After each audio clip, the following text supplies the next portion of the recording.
നമസ്കാരം. ഇന്ന് നമ്മൾ ചെയ്യുന്നത് ചെമ്മീൻ കിഴിയാണ്. അപ്പോൾ നോമ്പ് തുറക്കൊക്കെ ട്രൈ ചെയ്ത് നോക്കുക. വീഡിയോ ഇഷ്ടപ്പെട്ടാൽ ലൈക്ക് ചെയ്യുക, കമന്റ് ചെയ്യുക. അപ്പോൾ നമ്മുടെ ചെമ്മീൻ കിഴി എങ്ങനെ ഉണ്ടാക്കുന്നതെന്ന് നോക്കാം. അപ്പോൾ നമ്മുടെ ചെമ്മീൻ കിഴി ഉണ്ടാക്കാനായിട്ട് ഞാനിവിടെ ഒരു 250 ഗ്രാമോളം ചെമ്മീൻ എടുത്തിട്ടുണ്ട് കേട്ടോ. ഇത് കുറച്ച് ഉപ്പും മഞ്ഞൾപ്പൊടി ഇട്ടിട്ട് നന്നായിട്ടൊന്ന് വേവിച്ചെടുത്തതാണ്. ഇത് ശരിക്കും 1/2 കിലോ ചെമ്മീൻ ഉണ്ടായിരുന്നു കേട്ടോ. അതിൻ്റെ സ്കിന്നൊക്കെ കളയുന്നതിന് മുമ്പ് 1/2 കിലോ ചെമ്മീനായിരുന്നു. സ്കിന്നും വെയിനൊക്കെ കളഞ്ഞ് പിന്നെ നമ്മൾ വേവിച്ചൊക്കെ വന്നു കഴിഞ്ഞപ്പോൾ ഏകദേശം ഒരു 250 ഗ്രാമിൻ്റെ അളവാണ് ഞാനിപ്പോൾ പറഞ്ഞേക്കുന്നത്. ഇതിപ്പോൾ വലിയ ചെമ്മീനൊന്നും ആയിരുന്നില്ല കേട്ടോ, ഒരു മീഡിയം സൈസിലെ ചെമ്മീനായിരുന്നു. ഇത് വെന്ത് വന്നു കഴിഞ്ഞപ്പോൾ കട്ട് ചെയ്തെടുക്കാനായിട്ട്, അതായത് 2 പീസായിട്ട് കട്ട് ചെയ്യാനായിട്ട് ഉണ്ടായിരുന്നുള്ളൂ. അതായത് ഇതേ വലുപ്പത്തിൽ കട്ട് ചെയ്യാനായിട്ട് ഉണ്ടായിരുന്നുള്ളൂ. അപ്പോൾ നിങ്ങൾ വലിയ ടൈപ്പ് ചെമ്മീനാണ് എടുക്കുന്നതെങ്കിൽ അതിനനുസരിച്ച് കട്ട് ചെയ്തെടുക്കുക. തീരെ ഇങ്ങോട്ട് ചെറുതാക്കി കളയണ്ട കേട്ടോ, ഏകദേശം ഈ ഒരു വലുപ്പത്തിൽ തന്നെ കട്ട് ചെയ്തെടുക്കുക. അപ്പോൾ ആദ്യം തന്നെ നമുക്കിതൊന്ന് മസാലയാക്കി എടുക്കാം. ചൂടായ ഒരു പാനിലേക്ക് 3-4 ടേബിൾ സ്പൂൺ ഓയിൽ ഒഴിച്ചു കൊടുക്കുക. ഇതിലേക്ക് നമുക്ക് 2 മീഡിയം സവാള, കുറച്ച് കറിവേപ്പില, 1 ടേബിൾ സ്പൂൺ ജിഞ്ചർ ഗാർലിക് പേസ്റ്റും കൂടെ ഇട്ട് കൊടുക്കുക. ഇനി നന്നായിട്ടൊന്ന് വഴറ്റിയെടുക്കുക. ഇതിലേക്ക് വേണമെങ്കിൽ ഒരു പച്ചമുളകും കൂടെ കട്ട് ചെയ്തിടാം കേട്ടോ. ഞാൻ പക്ഷേ സാധാരണ സ്നാക്സുകളിൽ അധികം പച്ചമുളക് ചേർക്കാറില്ല. നിങ്ങൾക്ക് വേണമെങ്കിൽ യൂസ് ചെയ്യാം, കുഴപ്പമൊന്നുമില്ല. അപ്പോൾ നമ്മുടെ സവാള ഏകദേശം റെഡി ആയിട്ടുണ്ട്. ഇത് അധികം ബ്രൗൺ കളർ ആവണ്ട, ഒന്ന് ട്രാൻസ്പെറൻ്റ് ആയി കിട്ടിയാൽ മതി. പക്ഷെ പച്ചമണം മാറണം കേട്ടോ. ഈ ഒരു സമയത്ത് നമുക്കിതിലേക്ക് പൊടികളൊക്കെ ചേർത്ത് കൊടുക്കാം. അപ്പോൾ ആ പൊടികളും കൂടെ മൂത്ത് വരുമ്പോൾ നമ്മുടെ സവാളയുടെ ആ ഒരു മൂപ്പും കൂടെ കറക്റ്റായിട്ട് കിട്ടും. 1 ടീസ്പൂൺ മുളക് പൊടി, 1/2 ടീസ്പൂൺ പെപ്പർ പൗഡർ. ഇതിൻ്റെ കളവുകൾ നിങ്ങൾ മാറ്റം വരുത്തണമെങ്കിൽ മാറ്റം വരുത്തി കൊടുക്കുക കേട്ടോ. അതായത് പലരുടെയും ടേസ്റ്റ് എരിവിന് വ്യത്യാസമാണല്ലോ. അപ്പോൾ അതുകൊണ്ട് നിങ്ങൾക്ക് വേണമെങ്കിൽ കൂടുതൽ ചേർക്കാം, കുറവ് മതിയെങ്കിൽ കുറവ് ചേർത്ത് കൊടുക്കുക. മഞ്ഞൾപ്പൊടി 1/4 ടീസ്പൂൺ തികച്ച് വേണ്ട കേട്ടോ, കാരണം നമ്മൾ ഓൾറെഡി ചെമ്മീനിൽ മഞ്ഞൾപ്പൊടി ഇട്ട് വേവിച്ചെടുത്തതാണ്. അപ്പോൾ അതുകൊണ്ട് 1/4 ടീസ്പൂൺ ഇതിലേക്ക് ചേർത്ത് കൊടുക്കണ്ട. നന്നായിട്ടൊന്ന് മിക്സ് ചെയ്തെടുക്കുക. ഏകദേശം നമ്മുടെ പൊടികളൊക്കെ മൂത്ത് വന്നിട്ടുണ്ട് കേട്ടോ. ഇതിൻ്റെ ഒരു പച്ചമണമൊക്കെ മാറിയിട്ടുണ്ട്. ഇതിലേക്ക് നമുക്ക് ഒരു തക്കാളി ചെറുതായിട്ട് കട്ട് ചെയ്തതും കൂടെ ഇട്ട് കൊടുക്കാം.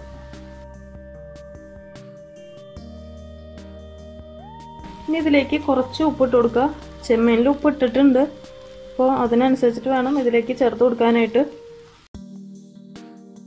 ഇനി തീ മീഡിയം ഫ്ലെയിമിൽ അല്ലെങ്കിൽ ലോ ഫ്ലെയിമിൽ വെച്ചിട്ട് ഈ തക്കാളി നന്നായിട്ടൊന്ന് വേവിച്ചെടുക്കുക. അപ്പോൾ അടച്ചൊന്നും വെച്ച് വേവിക്കേണ്ട കേട്ടോ, കാരണം അടച്ച് വെച്ച് വേവിച്ച് കഴിഞ്ഞാൽ ഈ തക്കാളിയിൽ നിന്ന് വെള്ളം ഇറങ്ങും. അപ്പോൾ പിന്നെ അത് വറ്റിച്ചെടുക്കാനായിട്ട് വീണ്ടും തുറന്ന് വെച്ച് വേവിക്കേണ്ടി വരും. അപ്പോൾ അതുകൊണ്ട് ഇപ്പോൾ തന്നെ തുറന്ന് വെച്ചാൽ മതി. അതുപോലെ തന്നെ നിങ്ങൾ ഞാനിപ്പോൾ ചെമ്മീൻ വേവിച്ചിട്ടാണ് ഇതിലേക്ക് ചേർക്കുന്നത്. നിങ്ങൾക്ക് വേണമെങ്കിൽ വറുത്തിട്ട് ഇതിലേക്ക് ചെറിയ പീസായിട്ട് കട്ട് ചെയ്തിട്ട് ഇട്ടാലും മതി, കുഴപ്പമൊന്നുമില്ല.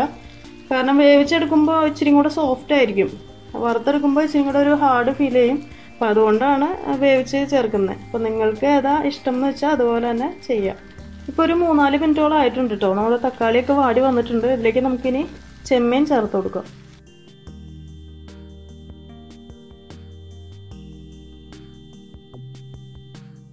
ഇതൊരു 2-3 മിനിറ്റ് ഇതുപോലെ തന്നെ കിടക്കട്ടെ കേട്ടോ. ലോ ഫ്ലെയിമിൽ വെച്ചാൽ മതി. അപ്പോഴത്തേനും മസാലയൊക്കെ ചെമ്മീനിലേക്ക് പിടിച്ചോളും.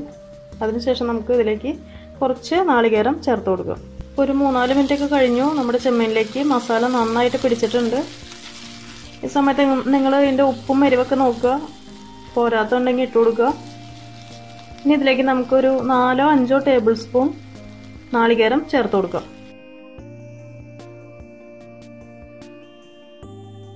ഞാനിപ്പോൾ ഒരു 4 ടേബിൾ സ്പൂൺ ചേർത്ത് കൊടുത്തിട്ടുണ്ട്. ഏകദേശം ഇത് മതിയാവുമെന്ന് വിചാരിക്കുന്നു.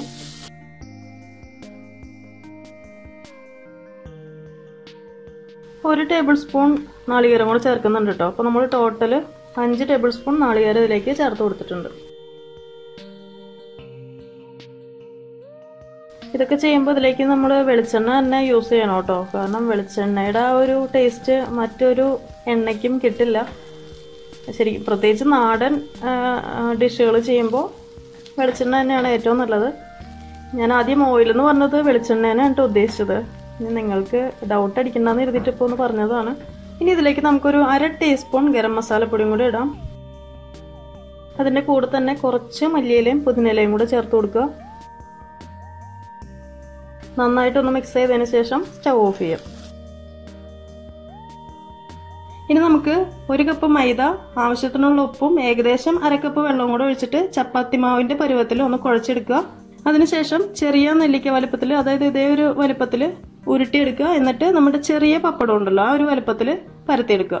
ഇതിപ്പോൾ ഞാൻ നേരത്തെ കുഴച്ചെടുത്ത് വെച്ചിട്ടുണ്ട്, അതായത് ടൈം പോകണ്ടെന്ന് എഴുതിയിട്ട് നേരത്തെ കുഴച്ച് വെച്ചതാണ്. ഈ ഒരു കപ്പിന്റെ അളവിന് എനിക്കൊരു 13 എണ്ണം കിട്ടിയിട്ടുണ്ട് കേട്ടോ. ഇനി ഇതിലേക്ക് നമുക്ക് ചെമ്മീൻ്റെ മസാല ഫില്ല് ചെയ്തെടുക്കാം. ഇനി നമ്മൾ പരത്തി വെച്ചിരിക്കുന്ന ഒരു ചപ്പാത്തി എടുക്കുക. അതിൻ്റെ സെൻറ്ററിലായിട്ട് 1 ടീസ്പൂൺ നമ്മുടെ ചെമ്മീൻ്റെ മസാല വെച്ച് കൊടുക്കുക. അതിനുശേഷം ഇതിൻ്റെ ഒരു അരിയത്തുനിന്ന് ഒടുങ്ങി ഇതുപോലെ ഒന്ന് ഞൊറി ഇട്ട് കൊടുക്കുക. ഇതൊന്ന് പതുക്കെ ഇങ്ങനെ പ്രസ് ചെയ്യണം കേട്ടോ.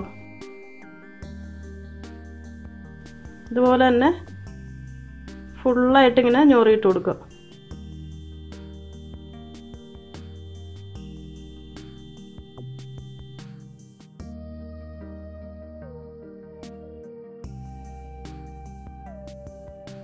ഇതുപോലെ കിട്ടും.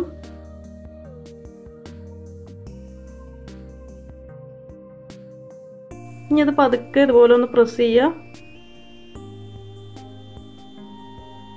അതിനുശേഷം ഇതിങ്ങനെ ഓപ്പൺ ചെയ്ത് വെക്കുക.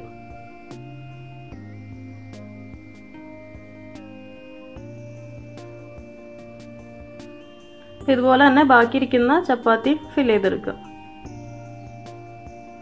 പിന്നെ നിങ്ങളിത് ഉരുട്ടിയെടുത്തതിന് ശേഷം ഇതുപോലെ പരത്തി വെക്കണ്ട കേട്ടോ. ഓരോന്നും ഉണ്ടാക്കുന്നതിനനുസരിച്ചിട്ട് അപ്പോഴപ്പോൾ പരത്തി എടുത്താൽ മതി. കാരണം ഇത് പരത്തി വെച്ച് വരുമ്പോഴും ഉരുട്ടി വെക്കുമ്പോഴായാലും അതെ കേട്ടോ, ഡ്രൈ ആയി പോകാനായിട്ട് ചാൻസ് ഉണ്ട്. അപ്പോൾ നിങ്ങൾ ഉരുട്ടി വെക്കുകയാണെങ്കിൽ ഒരു നനഞ്ഞ തുണി ഇട്ടിട്ട് വേണം, അതിനടിയിൽ വേണം വെക്കാനായിട്ട് കേട്ടോ. അതുപോലെ തന്നെ ഇതുപോലെ ഇങ്ങനെ ഫില്ല് ചെയ്തെടുത്തതിന് ശേഷം ഒരു നനഞ്ഞ തുണി ഇട്ട് മൂടി വയ്ക്കുക, അല്ലെങ്കിൽ ഡ്രൈ ആയി പോവും.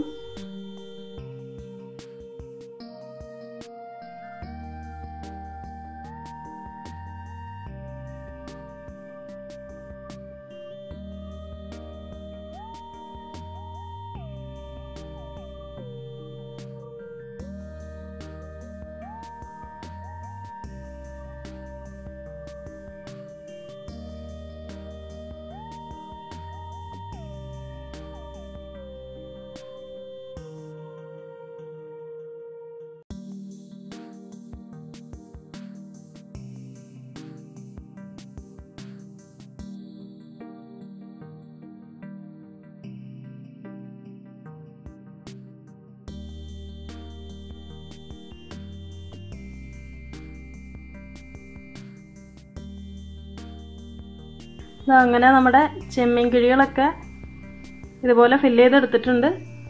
ഇനി നമുക്കിത് ചൂടായ എണ്ണയിൽ ഇട്ടിട്ട് ഫ്രൈ ചെയ്തെടുക്കാം. നമ്മുടെ എണ്ണ ചൂടായി വന്നിട്ടുണ്ട്. തീ ലോ ഫ്ലെയിമിലേക്ക് മാറ്റിയിട്ട് ഫ്രൈ ചെയ്തെടുക്കാം. ഇതുപോലുള്ളതൊക്കെ ഫ്രൈ ചെയ്യുമ്പോൾ കുഴിയുള്ളൊരു പാത്രത്തിൽ ഫ്രൈ ചെയ്യുന്നതായിരിക്കും കേട്ടോ നല്ലത്. അപ്പോൾ എണ്ണയുടെ ഉപയോഗവും കുറയും, ഡീപ്പായിട്ട് കിടന്ന് ഫ്രൈ ആയിട്ട് വരികയും ചെയ്യും.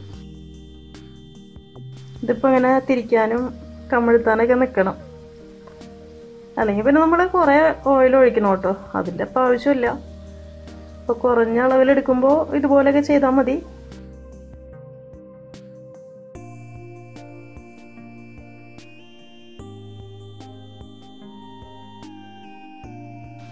അങ്ങനെ നമ്മുടെ ഏകദേശം ചെമ്മീൻ കിഴി റെഡി ആയിട്ടുണ്ട്. ഫസ്റ്റ് ബാച്ച് ഈ ഒരു കളറിൽ എടുക്കാം കേട്ടോ, അധികം ചുമന്ന് പോകണ്ട. അപ്പോൾ തന്നെ ക്രിസ്പി ആയിട്ടുണ്ട്, ഇങ്ങനെ മുട്ടി നോക്കുമ്പോൾ അറിയാൻ പറ്റും. ഇനി ഇത് നമുക്ക് എണ്ണയിൽ നിന്ന് എടുക്കാം.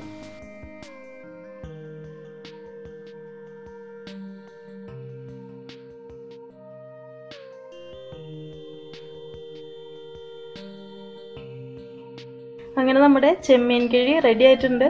നിങ്ങൾ മസ്റ്റായിട്ടും ട്രൈ ചെയ്ത് നോക്കുക.